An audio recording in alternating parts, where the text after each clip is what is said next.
This is Jeff Altman, the Big Game Hunter, and you're listening to No BS Job Search Advice Radio. This is a time where I'd like to spend about 15 minutes speaking with you about some element of job search, because I believe that job hunting doesn't have to be hard or difficult or painful, or really take that long for that matter. The skills needed to find a job are very simply different than the skills needed to do the job. And most of you make the mistake of never learning those additional skills. It's not like if you learn those skills, you're going to instantly be hired. Obviously, you have to be competent, but they are different skills, and you need to learn them over the course of your career in order to be effective. And that's where this show comes in handy, as the Job Search Radio, as those, well, let's just stick with those two, OBS Job Search Advice Radio and Job Search Radio, both of which you can listen to in iTunes. You can watch this show in YouTube later on. This one in particular will be useful as a video, just because it's a show about Skype. So this show is brought to you by consultingassignments.com. Consultingassignments.com is a site where you can find and fill consulting assignments, full-time consulting positions, temp to perm and contract to hire opportunities anywhere in the world, completely free.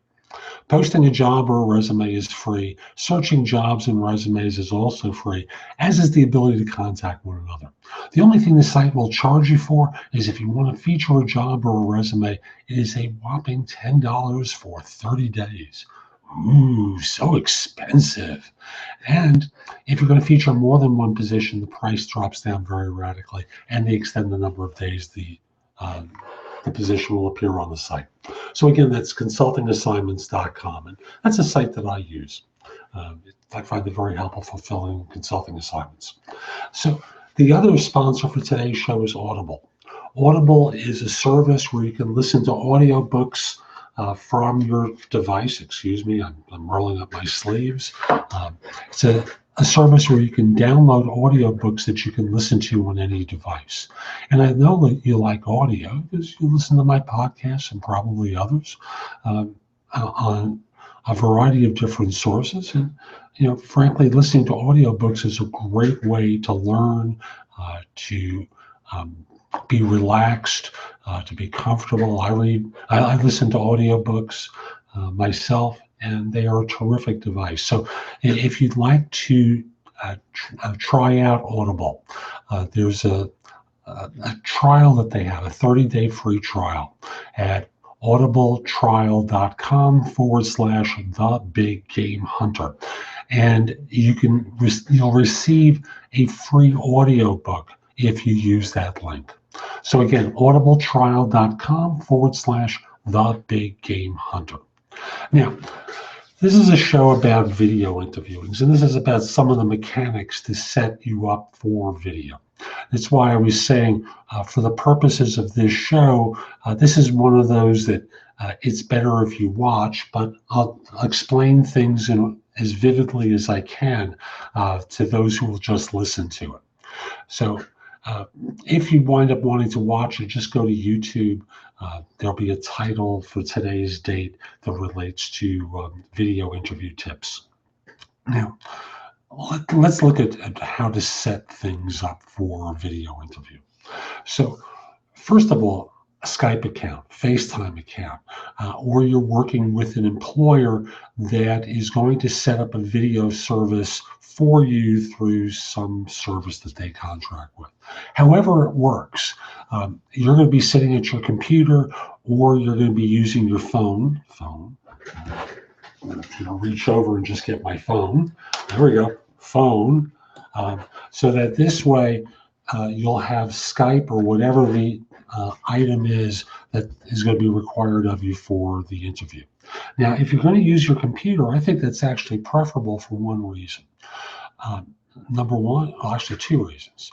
First of all, you don't have to hold it there in front of you for lengthy periods of time and have it jiggle. It's going to be stationary. But the second reason, and this is a subtle one that a lot of people don't think of, is where are you going to keep your notes in front of you? Now, if you're going to do a video interview and keep them on something down below.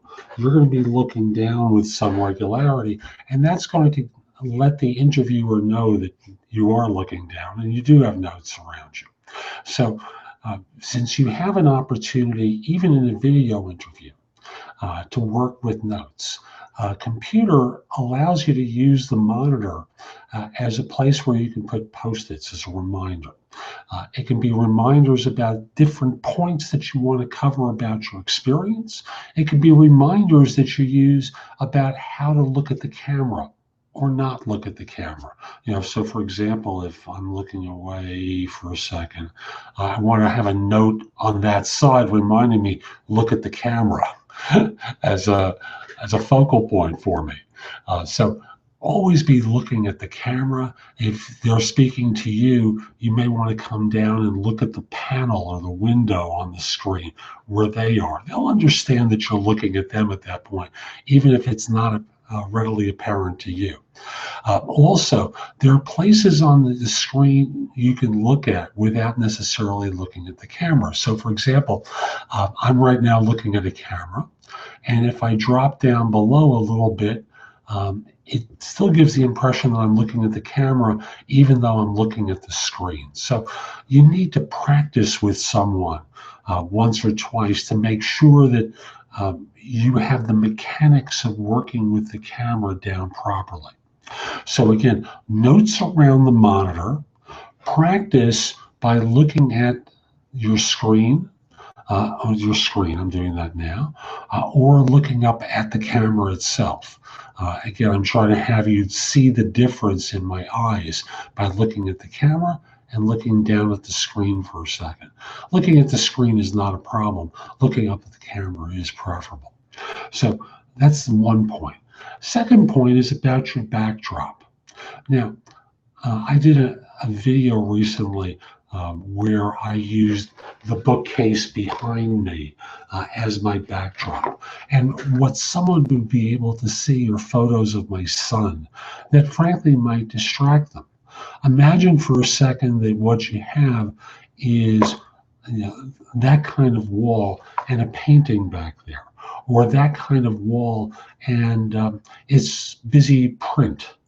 What you want to do is have something relatively simple and flat in front behind you. So this way it doesn't wind up being a distraction. I know you know about not having a mess behind you, and certainly not a mess that's visible on camera. But you want to have a clean impression behind you, have it be somewhat pleasant. So I'm hoping that you find, for example, this backdrop that I'm using right now pleasant, with the bookcase, the plant, the clear wall behind me. I'm using just lights from my window on my face. So it illuminates the screen very nicely and allows you to see those lovely eyes of mine very clearly. So again, look at your lighting. Allow yourself to practice in advance at the time of your interview to see what kind of light that you're going to have in that room.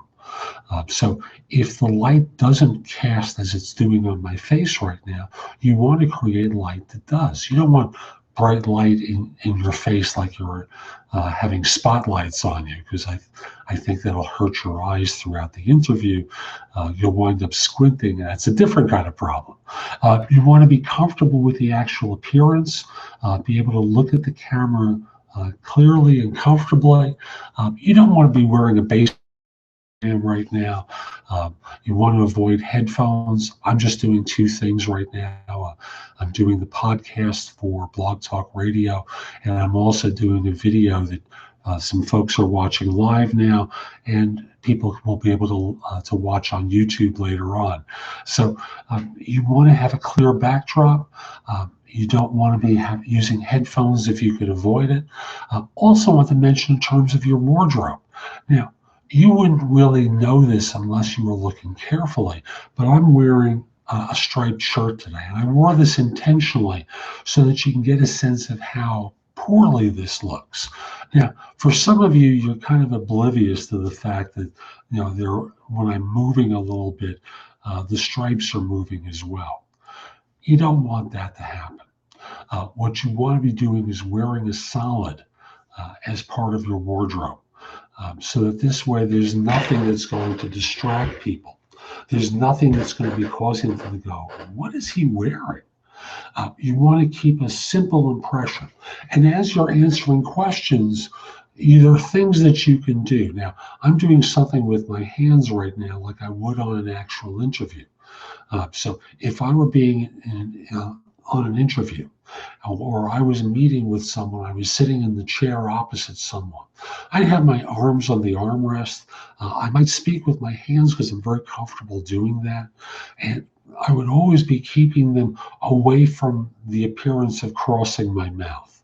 So here I'm sitting with my elbow of my left hand on my desk. I'm using my hand as a way of creating emphasis points, but I'm not doing anything to block my mouth. You can do the same kind of thing. And if, for example, you're on a video interviewing, again, you're sitting at a desk, you can frame your face with your hands. Just do it to the outside and kind of low, because if you bring them up too high, they're going to be more forward than your face, and they're going to wind up being distracting. I did something to demonstrate the distraction for someone, for anyone who's watching this.